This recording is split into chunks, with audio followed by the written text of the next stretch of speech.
ಅವರೇ, ನೀವು ನಿಮ್ಮ ಮಾತುಗಳನ್ನ ಕೇಳ್ತಾ ಇದ್ರೆ ನಿಮ್ಮ ಒಳಗಡೆ ಒಬ್ಬ ನಟ ನಿರ್ದೇಶಕನ ಹೊರತಾಗಿ ಕೂಡ ನಮಗೆ ಬಹಳಷ್ಟು ದಾರ್ಶನಿಕ ಒಬ್ಬ ಗುರು ಥರ ನಂಗೆ ಅನಿಸುತ್ತೆ. ಬಹಳಷ್ಟು ಆಮೇಲೆ ನಾನು ಬಹಳಷ್ಟು ಇಂಟರ್ವ್ಯೂಗಳು ನೋಡಿದಾಗ ನಿಮ್ಮ ಯೂತ್ಸ್ ಈ ಇಂಟರ್ವ್ಯೂ ನೋಡ್ಲಿ ನಾನು ಆಸೆ ಪಡ್ತೀನಿ. ಯಾಕೆಂತಂದ್ರೆ ತುಂಬ ಇನ್ಸ್ಪಿರೇಷನಲ್ ಆದ ಮಾತುಗಳು ಇರ್ತವೆ.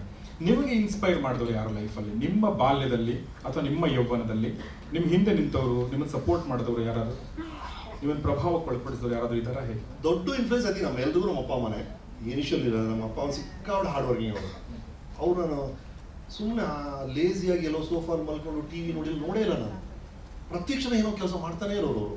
ಅದು ಭಾಳ ಇನ್ಸ್ಪೈರ್ ಆಯ್ತು ನನಗೆ. ನಮ್ಮಮ್ಮ ಬಂದು ಭಾಳ ಒಂಥರ ಪೆಸಿಫಿಕ್ ಓಷನ್ ಥರ ಅವರು. ಅದು ಯಾರ ಮೇಲೂ ಬೇಜಾರು ಮಾಡ್ಕೊಳ್ಳಲ್ಲ, ಯಾರ ಮೇಲೂ ರೇಗಾಡಲ್ಲ, ಸ್ವೀಟಾಗಿ ಎಲ್ಲಿಸ್ತಾ ಇರ್ತಾರೆ. ಅದು ಹೆಲ್ಪ್ ಆಯ್ತು ನನಗೆ ಪರ್ಸ್ನಲಿ. ಅದಾದ ಓದಂತ ಈ ಬುಕ್ಸ್ ಎಲ್ಲ ತುಂಬ ಹೆಲ್ಪ್ ಆಯ್ತು ಸರ್ ನನಗೆ. How to make friends and influence people ಅಂತ ಡೇಲ್ ಕಾರ್ಜಿ ಆವಾಗ ಬರೆದ್ರು. ಅಲ್ಲಿಂದ ಶುರುವಾಗಿ ಈ ಮೋಟಿವೇಶನ್ ಬುಕ್ಸ್ ಎಲ್ಲ ತುಂಬ ಇಷ್ಟ ನನಗೆ. ನೀವು ಲೈಬ್ರರಿ ನೋಡಿದ್ರೆ ಅರ್ಧ ಬುಕ್ಸ್ ಸಿನಿಮಾ ಬಗ್ಗೆ ಇರುತ್ತೆ, ಅರ್ಧ ಬುಕ್ಸ್ ಈ ಮೋಟಿವೇಶನು ಮಾರ್ಕೆಟಿಂಗ್ ಇದ್ರ ಬಗ್ಗೆ ಇರುತ್ತೆ. ನನಗೆ ತುಂಬ ಇಂಟ್ರೆಸ್ಟ್ ಅದರಲ್ಲಿ. ಅದನ್ನು ಓದೆಲ್ಲ ನನಗೆ ಗೊತ್ತಿಲ್ಲದೆ ನನ್ನ ತಲೆ ಒಳಗೆ ಹೋಗಿದೆ. So by nature I am extremely positive. ನನಗೆ ಇದು ಆಗೋದಿಲ್ಲ, ನೆಗೆಟಿವ್ ಫೀಲಿಂಗ್ಸ್ ಬರೋದೇ ಇಲ್ಲ ನನಗೆ because of the books. So books ತುಂಬ ಹೆಲ್ಪ್ ಆಯಿತು. ಇಂಡಸ್ಟ್ರಿಯಲ್ಲಿ, ಸಿನಿಮಾ ಇಂಡಸ್ಟ್ರಿಯಲ್ಲಿ ನಿಮ್ಮನ್ನು ಇನ್ಫ್ಲುಯೆನ್ಸ್ ಮಾಡಿದ್ರು ಅಥವಾ ನಿಮಗೆ ನಿಮ್ಮ ನಿಮ್ಗೆ ಒಂದು ಡೈರೆಕ್ಷನ್ ಈ ಥರ ಮಾಡಿ ಚಂದ ಅಂತ ಅನ್ಸಿದ್ದು? ಮೈನ್ಲಿ ಆನ್ ಸ್ಕ್ರೀನ್ ನನಗೆ ಕಮಲ್ ಹಾಸನ್ ತುಂಬ ದೊಡ್ಡ ಇನ್ಫ್ಲುಯೆನ್ಸು, ಡೌಟೇ ಇಲ್ಲ. ನನಗೆ ಆ್ಯಕ್ಟಿಂಗ್ ಎಲ್ಲ ತುಂಬ ಇಂಟ್ರೆಸ್ಟ್ ನನಗೆ ಇದ್ದೇ ಇದೆ. Not only as an actor, even ಅವ್ರು ಆಸ್ ಅ ಸರ್ವೈವರ್. ಅಂದರೆ ಕಮಲ್ ನೋಡಿರುವಂಥ ಸೋಲ್ ಲೈಫಲ್ಲಿ ಯಾರು ನೋಡಿಲ್ಲ. ಅವನು ಕೆಳಗೆ ಬಂದ್ಬಿಡ್ತಾರೆ ಕೆರಿಯರ್ ವೈಸ್. ಎಲ್ಲರೂ ಇಡೀ ಮುಗೀತು ಕಮಲ್ ಕತೆ ಅಂತಾರೆ, ಮತ್ತೆ ಬರ್ತಾರೆ ವಿಶ್ವರೂಪ ತೊಗೊಂಡ್ಬರ್ತಾರೆ ಅವರು. ಅದು ನನಗೆ ಭಾಳ ಇಷ್ಟ. ಅಂದರೆ ಮನುಷ್ಯನ ಕತೆ ಮುಗೀತು ಅಂತ ಇಡೀ ಪ್ರಪಂಚ ಡಿಸೈಡ್ ಮಾಡಿದ್ಮೇಲೆ, ಪ್ರಪಂಚ ಡಿಸೈಡ್ ಮಾಡಿದೆ, ನಾನು ಮಾಡಿಲ್ಲ, ಬರ್ತೀನಿ. ಅದು ಬಹಳ ಮುಖ್ಯ ಅಂತ ಹೇಳ್ತಾರೆ. ನಾನು ಪ್ರಪಂಚ ಏನ್ ಬೇಕಾದ್ರೆ ಡಿಸೈಡ್ ಮಾಡಲಿ, ಪ್ರಪಂಚ ನಿಮ್ ಕತೆ ಮುಗೀತು ಅಂತ ದಿನಾಲು ಹೇಳ್ತಿರ್ತಾರೆ. ಅವ್ರು ಡಿಸೈಡ್ ಮಾಡಿ, ಅದು ಅವ್ರು ಹುಟ್ಟಿದ್ದು. Until you say you can't you can. ಅದೇ ನನ್ನದು. ನನ್ನ ಕೈಯಲ್ಲಿ ಆಗಲ್ಲ, ನನಗೆ ವಯಸ್ಸಾಗ್ಬಿಟ್ಟಿದೆ ಅಂತ ನಾನು ಅನ್ಕೊಳ್ಳೋವರೆಗೂ ನನಗೆ ವಯಸ್ಸಾಗಲ್ಲ, ನಾನು ಮಾಡ್ತೇನೆ. ಎಸ್, ತುಂಬಾ ಇಷ್ಟದ ಮಾತುಗಳು ನಿಮ್ಮಿಂದ ಬರ್ತಾ ಇವೆ. ಈಗ ಚಿಕ್ಕದಾಗಿ ನಾವು ಆಡಿಯನ್ಸ್ ಕಡೆ ಹೋಗೋಣ. ಎಸ್, ಸೊ ಸ್ನೇಹಿತರು ಯಾರಾದರೂ ಪ್ರಶ್ನೆಗಳನ್ನ ಕೇಳಬೇಕು ಅಂತ ಅನ್ಸಿದ್ರೆ ಖಂಡಿತ.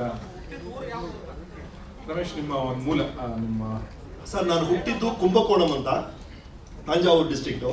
ಬಟ್ ಬೆಳೆದಿದ್ದೆಲ್ಲ ಬೆಂಗಳೂರು. ನಾನು 10 ವಯಸ್ಸು ಬೇಕಾದ್ರೆ ಬೆಂಗಳೂರಿಗೆ ಬಂದೆ. ಸೊ 10 ವಯಸ್ಸಿನ ಇಲ್ಲೇ ಇದ್ದೀನಿ. ಮಧ್ಯದಲ್ಲಿ ಹುಟ್ಟಿದ ಕುಂಭಕೋಣಂ ಆದ್ರೆ ಮೇಟೂರು ಅಂತ, ಇಲ್ಲಿ ಮೇಟೂರು ಡ್ಯಾಮ್ ಇದೆಯಲ್ಲ, ಅಲ್ಲಿ ಬೆಳೆದೆ ಇನಿಷಿಯಲ್ ಡೇಸಲ್ಲಿ. 3rd ಸ್ಟ್ಯಾಂಡರ್ಡ್ವರೆಗೂ. 4ನೇ ಕ್ಲಾಸಲ್ಲಿ ನಾವು ಇಲ್ಲಿ ಬಂದಿದ್ದು, ಬೆಂಗಳೂರು ಬಂದಿದ್ದು.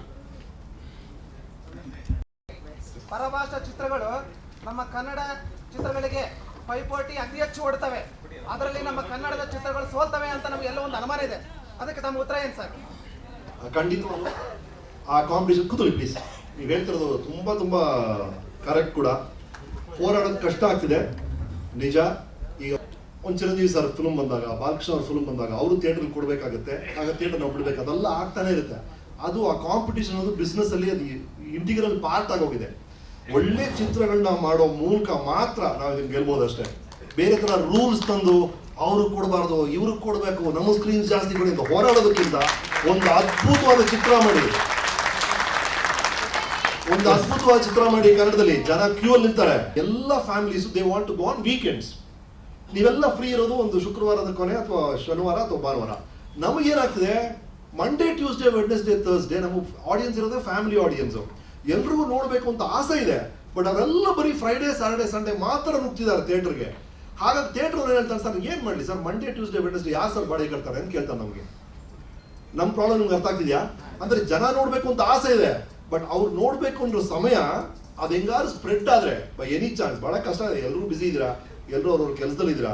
ನೀವು ಬಂದು ಮಂಡೇ ನಮ್ಮ ಪಿಕ್ಚರ್ ನೋಡಿ ನಾವು ಹೇಳೋಕ್ಕಾಗಲ್ಲ.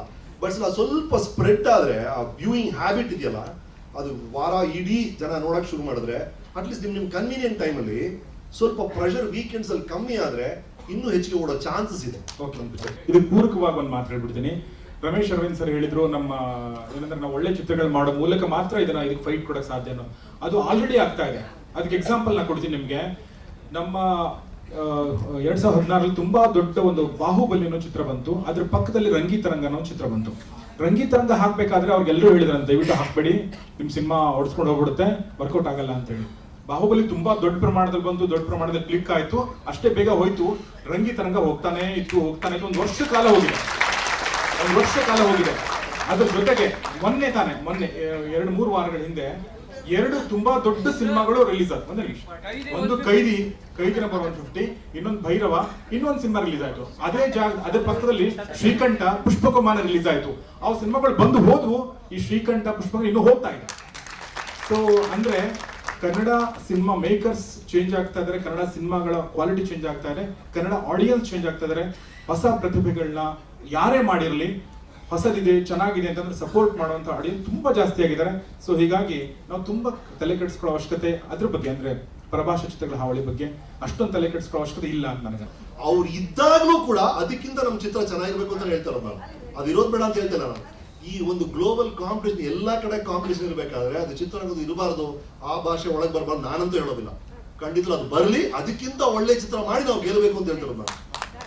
ಎರಡನೇ ಪ್ರಶ್ನೆ ತಗೋತೀನಿ ಅನ್ಸುತ್ತೆ. ಕನ್ನಡ ಸಿನಿಮಾ ಸಾಹಿತಿಗಳನ್ನ ಸಾಹಿತ್ಯ ಪ್ರಪಂಚವನ್ನ ಯಾಕೆ ಗಂಭೀರವಾಗಿ ಪರಿಗಣಿಸಿಲ್ಲ? ಅದೇ ಪ್ರಶ್ನೆ ನಂದು ಕೂಡ. ಯಾಕಂದ್ರೆ ನಿಜವಾಗ್ಲು ನಾನು ನೀವು ಬರ್ಬೇಕಾದ್ರೆ ಕೂಡ ನಮ್ಮ ಸಮೀರ್ ಅವ್ರಿಗೆ ಅದನ್ನ ಹೇಳ್ತಾ ಇದ್ದೆ, ಎಂತ ಕಲೆ ರೀ, ನಿಜವಾಗ್ ಹೇಳ್ತೀನಿ ರೀ. ಸಾಹಿತ್ಯ ಅನ್ನೋದು, ಆ ಪದಗಳ ಜೋಡಣೆ ಅನ್ನೋದು ನಾನೊಂದು ಬಹಳ ಖುಷಿ ಕೊಡುತ್ತಮ್ಮ. ಇಲ್ಲಿ ಹೇಳ್ತಿಲ್ಲ, ಎಷ್ಟೊಂದು ನಮ್ದು ವೆಂಕಟೇಶ್ ಬುದ್ಧರು ಕಾಣ್ತಿದ್ದಾರೆ, ನಮಗೆ ಲಕ್ಷ್ಮಣರಾವ್ ಕಾಣ್ತಾ ಇದ್ದಾರೆ, ಇಲ್ಲಿ ಕೆಲವರು ಕಾಣ್ತಾ ಇದ್ದಾರೆ, ಇಲ್ಲಿ ಸುಮಾರು ಇದ್ದಾರೆ. ಸರ್ ಏನ್ ಅದ್ಭುತ ರೀ ಅದು, ನಿಮ್ಮ ಕಲೆ ಒಂದು ಪೆನ್ನಲ್ಲಿ ನನ್ನಂತವ್ನಿಗಂತೂ ಸಿಕ್ಕಾಬಳೆ ಖುಷಿ ಕೊಡುತ್ತೆ ಸರ್. ಒಂದು ಪದದಲ್ಲಿ ಸಿಕ್ಕುವಂತ ಮಜಾ ನನ್ನಂತವನಿಗೆ, ನನಗೆ ಇನ್ನೂ ಹಲವರು, ನೀವೆಲ್ಲ ಒಳಗಡೆ ಬಂದ್ರೆ ಇವ್ರು ಹೇಳ್ತೀಯಲ್ಲ ಇದ್ರಾಗ ಬೇರೆ ಬೇರೆ ಇಂಡಸ್ಟ್ರಿಯಲ್ಲ ನಾವು ಬೀಟ್ ಮಾಡ್ಬೇಕು ಅಂತ, ಇದಕ್ಕಿಂತ ಒಂದು ದೊಡ್ಡ ಅಸ್ತ್ರ ನಮ್ಮ ಹತ್ರ ಇಲ್ಲ. ಬಟ್ ಏನಾಗ್ತಿದೆ, ಎಲ್ಲೋ ಒಂದ್ ಕಡೆ ನಾವು ನಿಮ್ಮನ್ನ ನಡೆಸ್ಕೊಂಡಿರೋ ರೀತಿ, ನೀವು ಬಂದಾಗ ಇರ್ಬೋದು, ಯಾರೋ ನಮ್ಮ ಹಿರಿಯರು ಇರ್ಬೋದು, ಸೀನಿಯರ್ಸ್ ಇರ್ಬೋದು, ಯಾವುದೋ ಒಂದು ರೀತಿಯಲ್ಲಿ ಎಲ್ಲೋ ತಪ್ಪಾಗಿದೆಯೋ ಅನ್ನೋ ಗೊತ್ತಿಲ್ಲ. ಅವ್ರು ನೀವು ಅಪ್ರೋಚ್ ಮಾಡಿದಾಗ ಅಥವಾ ನಾವು ನಿಮ್ಮನ್ನ ಟ್ರೀಟ್ ಮಾಡಿದ ರೀತಿ ಇರ್ಬೋದು, ಅಥವಾ ಓವರ್ ಆಲ್ ನಮಗೆ ನಿಮ್ಮ ಪ್ರಪಂಚದ ಬಗ್ಗೆ ಅಷ್ಟು ಜ್ಞಾನ ಇಲ್ಲ ಅನ್ನೋದೇ ನಿಜ. We have to accept that. ಇದರಲ್ಲಿರೋ ನಿಧಿ ಎಂತ ನಿಧಿ ಇದೆ ಅನ್ನೋದು ಬಹುತೇಕ ಮಂದಿಗೆ ಗೊತ್ತಿಲ್ಲ ಅನ್ನೋದೇ ಸತ್ಯ. ಇದು ಸ್ವಲ್ಪ ಗೊತ್ತಾಗ್ಬಿಟ್ರೆ, ಎಂತ ಅಮೂಲ್ಯವಾದ ವಿಷಯ ಇದೊಂದು ಗೊತ್ತಾಗ್ಬಿಟ್ರೆ, ಈ ಒಂದು ಕೊಲಾಬರೇಷನ್ ಸಿಕ್ಬಿಟ್ರೆ ಅದ್ಭುತವಾಗಿ ನಡೆಯುತ್ತೆ. ನಾನು ಎಷ್ಟು ವರ್ಷದಿಂದ ಹೇಳ್ತಾ ಇದ್ದೀನಿ, ಇದು ನಾನು ನಿಮ್ಗೆ ಕನ್ವಿನ್ಸ್ ಮಾಡಕ್ ಆಗ್ತಿದೆ. ನನ್ನ ಜೊತೆ ವರ್ಕ್ ಮಾಡಿದ್ರೆ ಎಲ್ಲರೂ ಬಹಳ ಹ್ಯಾಪಿ ಆಗಿದ್ದಾರೆ. ನಿರ್ಮಾಪಕರು ಕನ್ವಿನ್ಸ್ ಮಾಡೋದು ಒಂದೊಂದ್ಸಲ ನಮ್ಮ ಸಮಸ್ಯೆ ಆಗ್ತಿದೆ. ಇನ್ವೆಸ್ಟರ್ಗೆ ಒಂದು ಒಳ್ಳೆ ನಾವನ್ನ ತಗೊಂಡೋಗ್ತೀನಿ ನಾನು ಬಹಳ ಇಷ್ಟವಾಯ್ತು. ಇವ್ರ ರೈಟ್ಸ್ ಎಲ್ಲ ತಗೊಂಡಿದ್ದೀನಿ ನಾನು, ಎಷ್ಟೊಂದು ಜನ ಹತ್ರ ತಗೊಂಡು ನಾನು ಪ್ರೊಡ್ಯೂಸರ್ ಹತ್ರ ಕೊಡ್ತೀನಿ. ಅದರ ಬ್ಯೂಟಿ ಫೀಲ್ ಆಗ್ತಿಲ್ಲ ಅವ್ರಿಗೆ. It is box office gold ಅಂತ ಗೊತ್ತಾಗ್ತಿಲ್ಲ. ಬಾಕ್ಸ್ ಆಫೀಸ್ ಗೋಲ್ಡ್ ಅಂದ್ರೆ ಬರೀ ಸಾಂಗು ಫೈಟ್ ಹೋಗ್ಕೊಂಡ್ಬಿಟ್ಟಿದ್ದಾರೆ. ಅದಲ್ಲ, ಅದು ಒಂದು ಕರೆಕ್ಟ್ ಇಮೋಷನ್, ಒಂದು ಕರೆಕ್ಟ್ ಸಂಬಂಧವನ್ನ ಕರೆಕ್ಟ್ ನಾನು ಪರದೆ ಮೇಲೆ ಹೇಳ್ಬಿಟ್ರೆ ಅದಕ್ಕಿಂತ ದೊಡ್ಡ ಬಾಕ್ಸ್ ಆಫೀಸ್ ಫಾರ್ಮುಲಾ ಇಲ್ಲ. ಅದು ರೀಚ್ ಮಾಡಕ್ ಆಗ್ತಿಲ್ಲ ನನಗೆ. ನನಗಂತೂ ನಂಬಿಕೆ ಇದಪ್ಪ, I am very very willing. ನಿಜವಾಗ್ಲೂ ಈ ಬರವಣಿಗೆ ಅನ್ನೋದು ಎಷ್ಟು ದೊಡ್ಡ ಸಮಸ್ಯೆ ಅಂದ್ರೆ ನಮಗೆಲ್ಲ ಯಾರೊಬ್ಬರು ಅದನ್ನ ಮಾಡ್ತಾರೆ, ಪರ್ಫೆಕ್ಟ್ ಆಗಿ ಮಾಡ್ತಾರೆ ಅಂದ್ರೆ ಒಂದು ದೊಡ್ಡ ಜವಾಬ್ದಾರಿ ನಮ್ಮ ತಲೆಯಿಂದ ಹೋಗ್ಬಿಡುತ್ತೆ. It is such a big burden on shoulder of a director. ಒಬ್ಬ ಒಳ್ಳೆ ರೈಟರ್ ಅನ್ನು ಸಿಕ್ಬಿಟ್ರೆ, ಯಾವುದೇ ಒಬ್ಬ ಡೈರೆಕ್ಟರ್ಗೆ ಒಬ್ಬ ಒಳ್ಳೆ ರೈಟರ್ ಸಿಕ್ಬಿಟ್ರೆ ನಾನು 70% ಈ ಪ್ರಾಬ್ಲಮ್ ಸಾಲ್ವ್ ರೀ. ಇನ್ನು 30% ಅಷ್ಟು ಎಕ್ಸಿಕ್ಯೂಟ್ ಮಾಡೋದು ನಾನು ಒಂದು ಸಿನಿಮಾನ. ನಾನಂತೂ ತುಂಬಾ ಕಾಯ್ತಾ ಇದ್ದೀನಿ ಒಂದು ಒಳ್ಳೆ ಸಪೋರ್ಟ್ಗೆ ನಿಮ್ಮ ಲೋಕದಿಂದ. I am waiting for it. ನನ್ನ ಕಡೆ ನಾನು ಈ ಪ್ರಶ್ನೆನ ಇನ್ನೂ ಒಂದು ಬೇರೆ ಆಂಗಲ್ ಇಂದ ಕೇಳ್ತೀನಿ. ಈಗ ನಾನು ಏನ್ ಕೇಳಿದೆ ಅಂದ್ರೆ, ಕನ್ನಡ ಸಿನಿಮಾ ಸಾಹಿತಿಗಳನ್ನ ಸಾಹಿತ್ಯ ಪ್ರಪಂಚನ ಯಾಕೆ ಗಂಭೀರವಾಗಿ ಪರಿಗಣಿಸಿಲ್ಲ ಅನ್ನೋ ಪ್ರಶ್ನೆ ಕೇಳಿದ್ರೆ ಅದಕ್ಕೆ ಉತ್ತರ ಕೊಟ್ರು. ಇದನ್ನ ಈ ತರ ಕೇಳಿದ್ರೆ ಹೇಗೆ ಅಂತ, ಕನ್ನಡ ಸಾಹಿತ್ಯ ಪ್ರಪಂಚ ಸಿನಿಮಾಗಳನ್ನ ಯಾಕೆ ಗಂಭೀರವಾಗಿ ಪರಿಗಣಿಸಿಲ್ಲ? ಅಲ್ಲ, ತಪ್ಪಲ್ಲ, ಅದೇ ಪ್ರಶ್ನೆ ಕೇಳ್ತಾರೆ ಅಷ್ಟೇ. ಪ್ರಶ್ನೆ ಕೇಳ ತಪ್ಪನ್ನಕ್ಕಾಗಲ್ಲ, ನೀವು ಕೊಡಿ.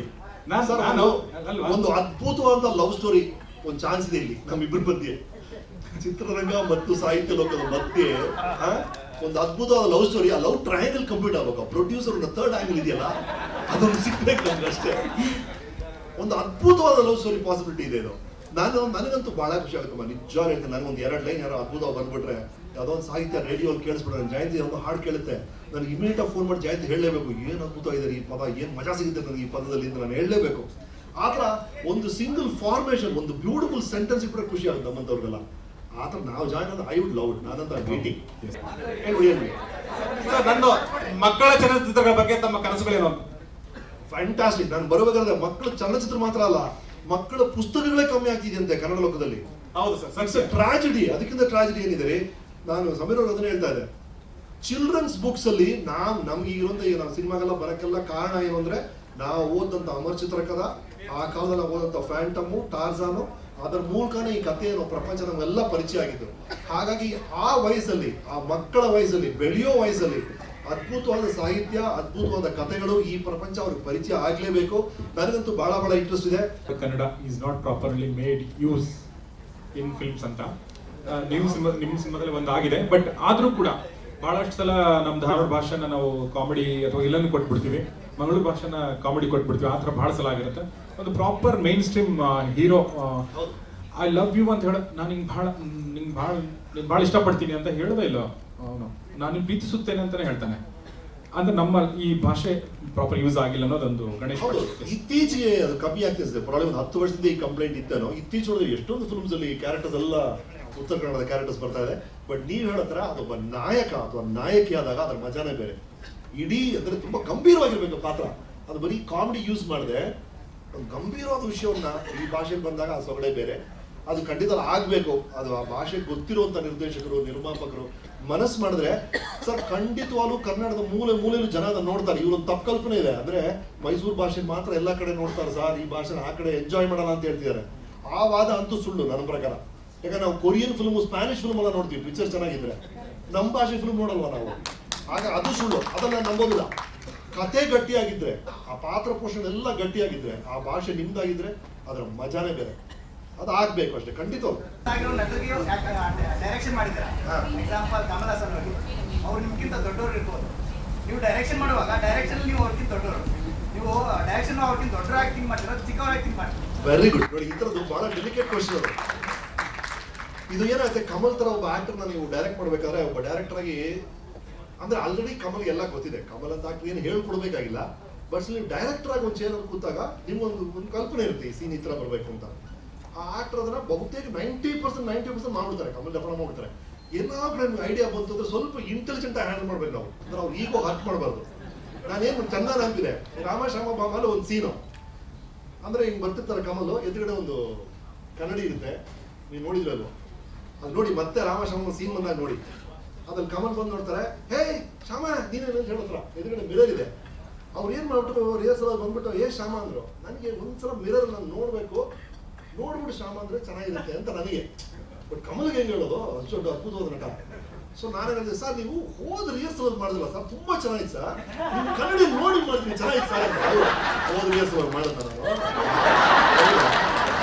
ಸರಿ ಇಷ್ಟಪಡ್ತಿದ್ಯಾ ಮಾಡ್ತೀನಿ ಬಿಡು ಅಂತ. ಸೊ ಆತರ ಸೀರಿಯಸ್ನೆಲ್ಲ ಸ್ವಲ್ಪ ಟ್ಯಾಕ್ ಯೂಸ್ ಮಾಡ್ಬೇಕು, ಅವ್ರು ಹರ್ಟ್ ಆಗ್ಬಾರ್ದು. ಬಟ್ ಸ್ಟಿಲ್ ಅದರೊಂದು ಮಜಾ. ಆ ಥರ ಒಂದು ಆಕ್ಟರ್ ಇದ್ದಾಗ, ನಾನು ಉತ್ತಮ ವಿಲನ್ ಫಿಲ್ಮ್ ಮಾಡಿದ್ದೀನಿ, ನೀವು ನಂಬೋದಿಲ್ಲ. ಕಮಲ್ ಹಾಸನ್ ಅಂತ ಆಕ್ಟರ್ ಇಟ್ಕೊಂಡು ಒಂದು ಶಾರ್ಟ್ ಅಲ್ಲಿ ಕಮಲ್ ಎಲ್ಲ ಲೈನ್ ಮರೆಯಕ್ಕೆ ಚಾನ್ಸೇ ಇಲ್ಲ, ಅವ್ರ ಆಕ್ಟಿಂಗ್ ಮಿಸ್ಟೇಕ್ ಮಾಡಕ್ಕೆ ಚಾನ್ಸೇ ಇಲ್ಲ. ಅವ್ರ ಸಿನಿಮಾ ತುಂಬಾ ಚೆನ್ನಾಗಿ ಗೊತ್ತಿದೆ. ಬಟ್ ಸ್ಟಿಲ್ ಒಂದು ಟೇಕ್ 36 ಟೇಕ್ ತಗೊಂಡಿದ್ದೀನಿ ನಾನು. 36 ಟೇಕ್ ಅಂದ್ರೆ ಅವ್ರು ತಪ್ಪಲ್ಲ. ಒಂದ್ಸಲ ಹೀರೋಯಿನ್ ತಪ್ಪು ಮಾಡೋಳು, ಒಂದ್ಸಲ ಕ್ಯಾಮ್ರಾಮನ್ ತಪ್ಪು ಮಾಡ್ತಿದ್ದ, ಒಂದ್ಸಲ ಇನ್ನೇನೋ ತಪ್ಪಾಗೋದು. ಒಂದೊಂದ್ಸಲ ನಾನು sorry sir one more sir ಮತ್ತೆ ಮಾಡೋರು ಅವರು. 36 ಸಲ ಮಾಡಿದ್ದಾರೆ ಒಂದೇ ಶಾರ್ಟ್ನ. ಯಾರು ಯಂಗ್ಸ್ಟರ್ ಮಾಡ್ತೀನಿ, 2ನೇ ಟೇಕ್ ಹೋಗಿ ಸರ್ ಬಿಡ್ತಾನೆ ಅವನು. 36 ಟೇಕ್, ದಟ್ ಇಸ್ ಕಮಲ್.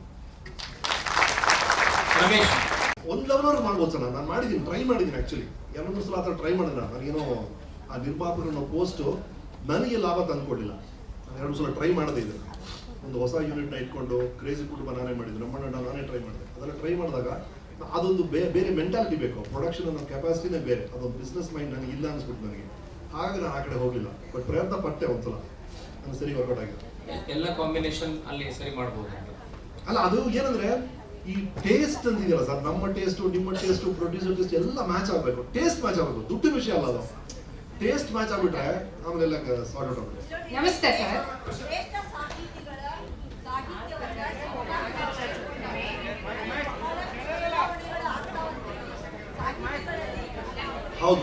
ಹೌದಮ್ಮ, ಖಂಡಿತವಾಗ್ಲು. ಒಂದು ಅದು ನಾನು ಎಲ್ಲರೂ ಹೇಳಕ್ ಇಷ್ಟಪಡ್ತೀನಿ, ಒಬ್ಬ ಫಿಲ್ಮ್ ಮೇಕರ್ ಆಗಿ ಒಂದು ಸಾಹಿತ್ಯವನ್ನ ಅಥವಾ ಒಂದು ಪುಸ್ತಕವನ್ನ ಚಿತ್ರ ಮಾಡಕ್ಕೆ ನಾನು ತಗೊಂಡ ಮೇಲೆ ಒಬ್ಬ ನಿರ್ದೇಶಕನಾಗಿ ನನ್ನ ದೃಷ್ಟಿಯಲ್ಲಿ ಆ ಕತೆ ಹೇಗಿರ್ಬೇಕೋ ಹಾಗೆ ಮಾಡ್ತೀನಿ. ಹಾಗೆ ಮಾಡಕ್ ನೀವು ಅನುಮತಿ ಕೊಡಬೇಕು. ಇಲ್ಲಾಂದ್ರೆ ದಯವಿಟ್ಟು ಮೊದಲೇ ಪುಸ್ತಕ ರಚಿಸಿ ಯಾರು ಕೊಡ್ಲೇಬೇಡಿ. ಯಾಕಂದ್ರೆ ತುಂಬಾ ದೊಡ್ಡ ಪ್ರಾಬ್ಲಮ್ ಆಗ್ಬಿಡುತ್ತದು.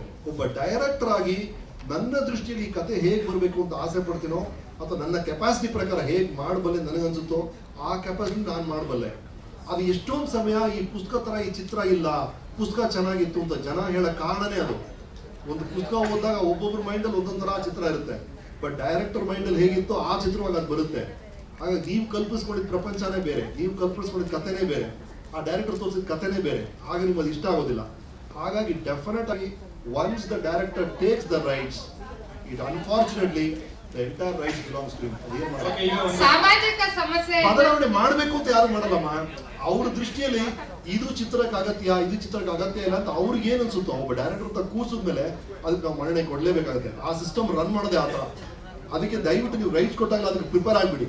ಯಾಕಂದ್ರೆ ಎಷ್ಟೊಂದ್ ಸಲ ನಿಮ್ಗೆ ಬಹಳ ಬೇಜಾರಾಗುತ್ತೆ. ಅದು ಬಹಳ ಮುಖ್ಯವಾದ ಒಂದು ಪಾತ್ರನ ಇಡಲ್ಲ ಆ ಚಿತ್ರದಲ್ಲಿ.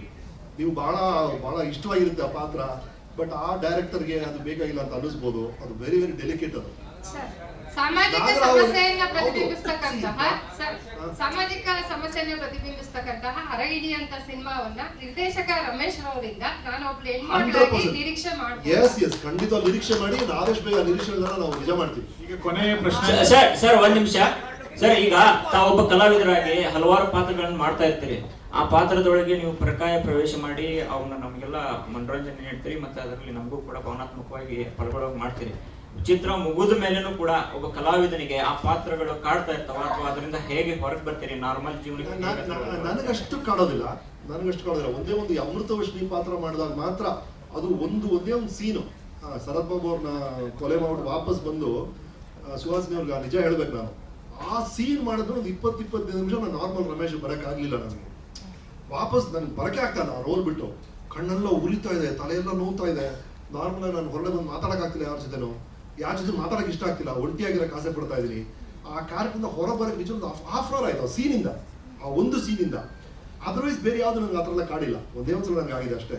ಬಟ್ ನಾನು ವಿಷ್ಣುವರ್ಧನ್ ಸರ್ ಇದು ಪ್ರಾಬ್ಲಮ್ ಇದ್ದು ನೋಡಿದ್ದೀನಿ. ನಾನು ವಿಷ್ಣು ಸರ್ ಜೊತೆ ಇದ್ದಾಗ ವಿಷ್ಣು ಅವ್ರಿಗೆ ಬಂದು ಆ ಪಾತ್ರ ತುಂಬಾ ಕಾಡ್ತಿತ್ತು. ಅವ್ರು ಮಾಡ್ತಿರೋ ಪಾತ್ರ ಅವ್ರು ಒಳಗೋಗಕ್ಕೂ ಟೈಮ್ ಆಗ್ತಿತ್ತು, ಅವ್ರಿಗೆ ಹೊರಗೆ ಬರೋಕ್ಕೂ ಸ್ವಲ್ಪ ಟೈಮ್ ಆಗೋದು ಅವ್ರಿಗೆ. ಒಂದು ಫಿಲ್ಮ್ ಶೂಟಿಂಗ್ ಆಗಿ ಮುಂಚೆ ವಿಷ್ಣು ಸರ್ ಎಷ್ಟು ಯೋಚನೆ ಮಾಡೋರು ಪಾತ್ರದ ಬಗ್ಗೆ ಅಂದ್ರೆ ಏನೋ ಸರಿ ಗೊತ್ತಲ್ಲ, ಏನ್ ಮಾಡೋದು ಗೊತ್ತಾಗ್ತಿಲ್ಲ ಅನ್ನೋ ತುಂಬಾ ತಲೆಗೆಡಿಸ್ಕೊಳ್ಳೋದು ಅದ್ರ ಬಗ್ಗೆ. ಅಂಡ್ ಆ ಪಾತ್ರ ಮುಗಿದ ಮೇಲೆ ಕೂಡ it used to haunt him. That I have seen. Vishnu sir ಆಗೋದು ನೋಡಿದ್ದೀನಿ. ನೀವು ಹೇಳ್ತಿರೋದು ಎಲ್ಲಾ ವಿಷಯದಲ್ಲೂ ಇದಕ್ಕಿಂತ ಒಂದು ಉತ್ತಮ ಮಟ್ಟಕ್ಕೆ ನಾವು ಹೋಗ್ಬೋದು ಅನ್ನೋದೇ ನಿಜ, ಖಂಡಿತವಾಗ್ಲೂ. ನೀವು ಹೇಳಿದಂತ ಎಲ್ಲಾ ವಿಷಯದಲ್ಲೂ ಎಲ್ಲೋ ಒಂದ್ ಕಡೆ ನಾವೆಲ್ಲ ಬರೀ ನೋಡೋ ಚಿತ್ರ ನಾವು ಮಾಡ್ತಾ ಇದೀವಿ, ಕಾಡೋ ಚಿತ್ರ ನಾವು ಮಾಡ್ತಾ ಇಲ್ಲ ಅಂತ ಅನ್ನಿಸ್ತಾ ಇದೆ. ಹಾಗಾಗಿ ಇನ್ನಷ್ಟು ಕಾಡೋ ಚಿತ್ರಗಳು ಮಾಡಬೇಕು, ನಮ್ಮ ಮೇಲೆ ಜವಾಬ್ದಾರಿ ಇದೆ. ಬಟ್ ಏನಾಗುತ್ತೆ ಅಂದ್ರೆ ಸಿನಿಮಾ ಅನ್ನೋದು at the end of it's ಒಂದು ಕಡೆ ದೊಡ್ಡ ಕಲೆ, ಇದು ಅದ್ಭುತವಾದ ಕಲೆ. ಈ ಶತಮಾನದ ಅತಿ ಅದ್ಭುತವಾದ ಮ್ಯಾಜಿಕ್ ಅಂದ್ರೆ ಸಿನಿಮಾ. ಇದಕ್ಕಿಂತ ಒಂದು ದೊಡ್ಡ ಕಲೆ ಇಲ್ಲ. ಎಲ್ಲ ಕಲೆನೂ ಮಿಶ್ರಣ ಇದು, ಅದ್ಭುತ ಇದು. ಬಟ್ ಸ್ಟಿಲ್ ಸಿನಿಮಾ ಅನ್ನೋದು ಒಂದು ಬಿಸ್ನೆಸ್. ಕೊನೆಗೆ ಹಾಕಿದ ಬಂಡವಾಳ ಬರಬೇಕು ಅನ್ನೋದೇ ಪ್ರೊಡ್ಯೂಸರ್ದು ಮೈನ್ ಇಂಟೆನ್ಷನ್ ಆಗಿರುತ್ತೆ. ಈ ಕಲೆ ಮತ್ತು ಬಿಸ್ನೆಸ್ ಎರಡನ್ನು ನಾವು ಹೇಗೆ ತೂಸ್ಕೊಂಡು ಹೋಗಿ ಹೇಳೋದಲ್ಲ, ಎರಡು ದೋಣಿ ಅಂತ. ಅದನ್ನ ಹೇಗೆ ಮಾಡ್ತೀವಿ ಅಂದ್ರೆ ನಮ್ಮ ಜಾಣ್ಮೆ. ಇದರಲ್ಲಿ ಮ್ಯಾಕ್ಸಿಮಮ್ ಎಷ್ಟು ಕೊಡಕ್ಕಾಗುತ್ತೋ ಅಷ್ಟು ಪ್ರಯತ್ನ ನಮ್ಮಂತ ಕೆಲವರಂತೂ ಮಾಡ್ತಾ ಇದೀವಿ. ನೀವು ಹೇಳಿದ್ರ ಆ ಉತ್ತರಕ್ಕೆ ನಾವು ಹೋಗಕ್ ಆಗಿಲ್ಲ. ಅದಕ್ಕೆ ಕಾರಣ because it's very not commercial. Lot of money is involve. ತುಂಬಾ ದುಡ್ಡು ಇನ್ವಾಲ್ವ್ ಆಗಿದೆ ಒಂದೊಂದು ಚಿತ್ರದ ಹಿಂದೆ ನಾವು ಕೋಟ್ಯಾಂತರ ರೂಪಾಯಿ ಇನ್ವಾಲ್ವ್ ಆಗಿದೆ. ಹಾಗಾಗಿ ಎಷ್ಟೊಂದು ವಿಷಯಗಳು ನಮ್ಗೆ ಇಷ್ಟ ಇಲ್ಲದೇ ಇದ್ದಾಗ ಕೂಡ ಸಣ್ಣ ಪುಟ್ಟ ಕಾಂಪ್ರಮೈಸ್ ನಾವು ಮಾಡ್ತಾನೆ ಇದೀವಿ. ನಮ್ಗೆ ಗೊತ್ತು ಇದಕ್ಕಿಂತ ಒಂದು ಅದ್ಭುತ ಚಿತ್ರ, ಇದೇ ಚಿತ್ರವನ್ನ ಇನ್ನೂ ಅದ್ಭುತವಾಗಿ ಮಾಡ್ಬೋದು ಅಂತ. ಬೇರೆ ಪ್ರಶ್ನೆ ನಾವೆಲ್ಲೋ ಒಂದ್ ಕಡೆ ಕಾಂಪ್ರಮೈಸ್ ಮಾಡ್ತಿದ್ವಿ ಅನ್ಸುತ್ತೆ. ಆದಷ್ಟು ಬೇಗ ನೀವು ಆಸೆ ಪಡುವಂತ ಚಿತ್ರಗಳು ನಾವೆಲ್ಲರೂ ಮಾಡುವಂತ ಸಾಧ್ಯತೆಗಳು ಬರಬೇಕು ಅನ್ನೋದೇ ನಮ್ಮೆಲ್ಲರ ಆಸೆ.